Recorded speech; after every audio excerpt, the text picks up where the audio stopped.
All right, y'all. So listen to this. One of the main things we always hear is when we on a spiritual journey is that one thing you're gonna have to do, without a doubt, is master detachment. Now we always hear that, but nobody ever explain how to do that, and that's the most difficult part for a lot of people. So I'm gonna try to give you something that can help you be more detached and live more peaceful and stay present. So now when we're talking about detachment, what we're thinking about is the attachment to things that causes us anxiety or worry. Usually those things are people worried about how they gonna pay their rent, how they gonna pay their bills, they call no, etc. All of those things that could cause high levels of anxiety, which is nothing but fear. So let's take for example, if one of the main things that causes you anxiety and causes you to over worry is wondering whether you're going to be able to pay your rent, for example. The first thing you will have to do is identify the situation that's causing you the anxiety. For, like I say, example, we're using the rent situation. All right. It keeps you in a hustle and bustle mode. It keeps you hustling to make sure that you can pay your rent. It could cause a high level of anxiety because you got to keep going. It causes you to overwork, feel stressed, just have a lot of anxiety. So we've identified what's causing us to have high anxiety, the rent. Okay. So now you need to think about, what is the worst case scenario if I'm unable to pay my rent?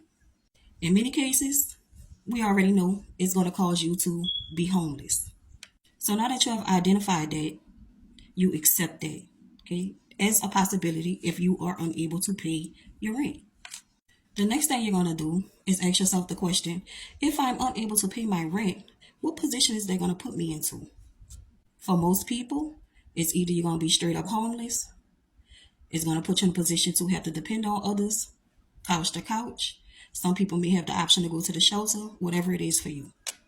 So now I want you to accept those as possibilities. Okay? Now that you have reached a level of acceptance, just in case any of these things can go down, those are the definite positions that this particular thing can put you into. Now you ask yourself, who am I? You're still going to be alive.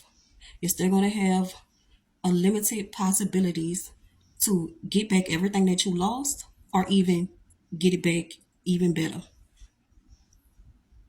So why are we stuck using our present energy focusing on what could happen?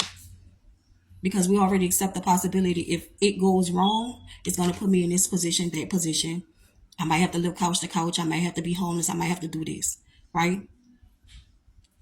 If you accept that as a outcome, a possible outcome, which we're going to work to make sure it doesn't be that outcome, but we don't want to waste energy worrying about it being that outcome.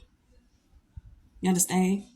Even if it does happen that way and everything go to shit, you still have an opportunity to get back everything you lost or come back even harder. So what we worrying about?